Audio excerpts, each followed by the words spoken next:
Hey friends, I'm here to share with you what I learned in church today. We are still in the book of Revelation, written by John, so don't send me 15 comments that I said the wrong name. It happens. We are on verse 9, so we're going to do 9 through 20, and I'm not going to read every single verse, so just kind of pick out some of the highlights. So in verse 9, John says, I, John, both your brother and companion in the tribulation. So we talked about how Christians have a mark. We have a birthmark on us as a child of God, and we will have trouble in this world. We will have trouble for that reason. We will rub the fur of the culture in the wrong way. That was a phrase that Pastor Brad used, and I think I usually say we get our feathers ruffled, but same deal, right? Like, culture's going this way, and we're like, you know? We're just supposed to be different. That's the way that it's always been, and that's the way it'll be until Jesus comes back. We talked about how Christians have been persecuted in ways that we can't even, most of us will never even be able to imagine. Nero fed Christians to lions and used them as human torches, like set people on fire. I mean, just to really think about how horrifying that was, not only to be experiencing, but also to see it. It's just like, I mean, what the fear that would put into people. So John is he's here praying, and the God of the universe reveals himself to him. So he's not having a dream. He's not in a trance. It is IRL, the real deal, the same Jesus that he saw so many years before, and he's there again. So in verse 10, it says, and I heard a voice behind me, a loud voice as of a trumpet. And we just talked about how trumpets are like, they wake you up, they get your attention, they let you know something's going on. Verse 11, this is Jesus talking. I'm the Alpha and the Omega, the first and the last. So we talked about, I mean, Jesus is he's the ultimate, he is the pre-existing one. And it says it in a couple of other verses. He's referred to as the Son of Man again, one like the Son of Man. And that again means he's the Alpha, the Omega, the pre-existing. He always was, always will be. Let's see. So moving on to 12, it says, then I turned to see the voice that spoke with me, and having turned, I saw 7 golden lampstands. And it's like, what does that mean? Well, in verse 20, it tells us what it means, so we don't have to interpret it. Verse 20 says, the mystery of the 7 stars which you saw in my right hand, and the 7 golden lampstands. The 7 stars are the angels of the 7 churches, and the 7 lampstands which you saw are the 7 churches. So now we know what it is. And we just talked about how a lampstand, the whole purpose of that, right, is to bring light. It's to illuminate. So we are called to be a light in the darkness. What do they say? You're a lamp on a hill. So light the way. Let's see. I think in that same verse, we talked about Jesus's outfit, how he's wearing a long robe and he has a golden sash. And so he's dressed as a priest, and the original definition of a priest was someone that builds a bridge. And that's what makes Jesus the perfect priest, because he is both God and man. So he has all of the information versus, our humans, it's like if we have judges, it's like, let me hear your side. Let me hear your side. I don't think you're telling the truth.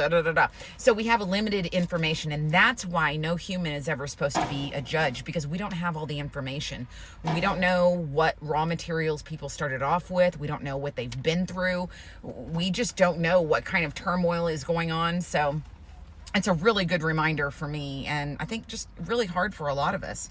So let's see. Then we move on to 14, and we talk about, let me read you the verse. His head and hair were white like wool, as white as snow, and his eyes like a flame of fire. That was really good. It talks about how with his eyes, he both penetrates and purifies the way that fire does. So he can see it all. He you just imagine God looking at you with fire in his eyes, and it's like, not only does he see, like, the depth of your soul, but he's also able to purify it the way that fire does. His voice is a sound of many waters, and just talking about how the sound of the ocean should be able to drown out all other sounds, and we need to be consciously aware of all the noise and all the sounds that are happening all around us. And that brings us back to the verse of take every thought captive, because there's a lot of noise, a lot of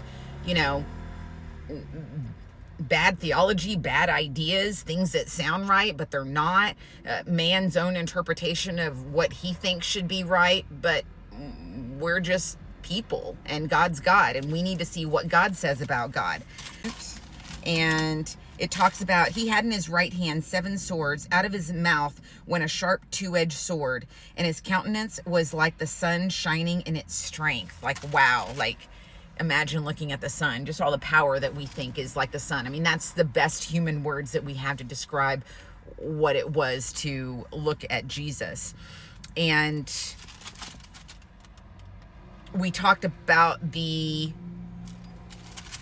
2-edged sword, right? So a knife, normally you can only cut with one side, and the other side's like, nothing happens. But a 2-edged sword, it can pierce, it can go into the deepest spots, and that's Jesus. I mean, he's everywhere all at once. The ultimate. That was good too. A 2-edged sword can pierce through multiple things at the same time, just like the book. So if you're struggling with money, with lust, with what else we got, envy, or whatever it is, God can work on multiple things at the same time, because he can do whatever he wants. But that analogy of the 2-edged sword, it's like it can cut off this and, No, it's the end of 17. He says, do not be afraid. I'm the first and the last. So again, it's like he's not saying you're going to get out next week, so chill, or, I'm going to make all this okay. He's not saying that. He's just saying, I'm here with you. We think of the guys in the fire, Shadrach, Meshach, and Abednego. I mean, it's like they saw someone else in the fire with him. So Jesus does not say we're not going to go through hard times. He just says he's going to be there with us. So I think that's comforting. Verse 18, he says, I am he who lives and was dead, and behold, I am alive forever. I mean, last week we talked about how, you should get your information on the journey to make by the guy that's alive, right? There's a lot of religions that have dead guys as their leaders, but not us. Our God's alive. Jesus is alive, like he's alive. Follow along. I think it's really amazing, and we should be, as Christians, we should be encouraged by what's coming in Revelation, and also really have a heart for people that don't know Jesus, because like we talked about, at some point it'll be too late. So have a wonderful week. Stay connected to the source. We are the branch, he is the vine. Just stay connected. All right, I'll see you guys next time. Bye.